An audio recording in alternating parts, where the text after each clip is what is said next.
We're going to get this thing started. Hi, I'm Bill Stosberry. I'm General Manager at KLRU, and it is my extreme pleasure to be the person to kick this off this afternoon. I'm going to start by asking Terry Stewart to come up here. Terry is the president and CEO of the Rock and Roll Hall of Fame and Museum. He's been in that job for 11 years.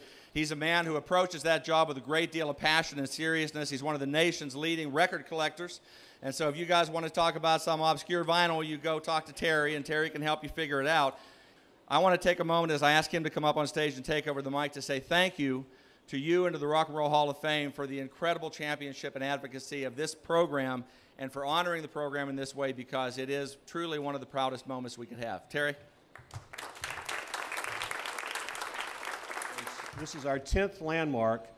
In fact, the way this sort of happened was at the last landmark, Terry and a couple other folks from Austin City Limits, we spent a year in Clear Lake, Iowa 1 week this year. That's how cold, it's a joke, that's how cold it was up there, celebrating the tragedy that turned into be the day the music died, the death of Buddy Holly, Ritchie Valens, and the Big Bopper. And so at that time, Terry told me about the 35th anniversary, and it seemed, I said, wow, I can't believe I've been watching the show that long, starting out when I was 4, and I said we should do something about that, and he said, what? And I said, well, we'd love to make you our next landmark. I think it's really important to do that. So we're here to drive into the ground a real rock and roll stake, and that's this landmark that we're doing tonight.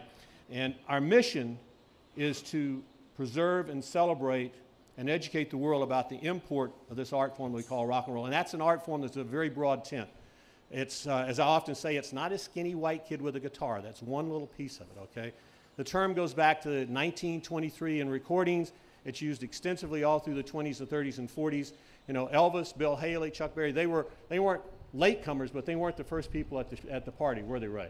There's a lot more history of that, and that's the story we tell. And what's so great about this landmark is, to a great extent, that's the story that Terry and his folks tell here at Austin City Limits, that diversity of this music that's become a treasure trove and the art form around the world, whether you call it rock and roll, jazz, blues, rhythm and blues, country, bluegrass, et cetera.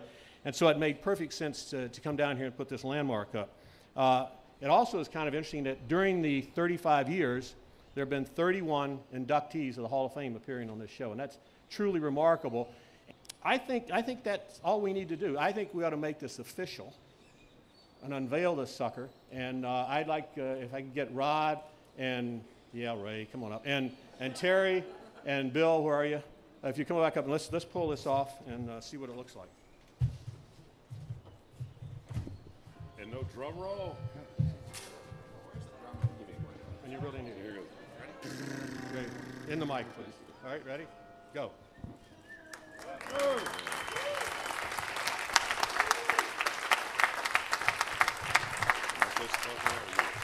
You want Ray to do the voiceover? I'm supposed to read this. The longest running music series in American television history. ACL recorded its first program with Willie Nelson in October 1974 and at WKLRU TV at the University of Texas. Showcasing roots music, legends, and innovative popular music from every genre, ACL has become a music icon and helped build Austin's reputation as the live music capital of the world.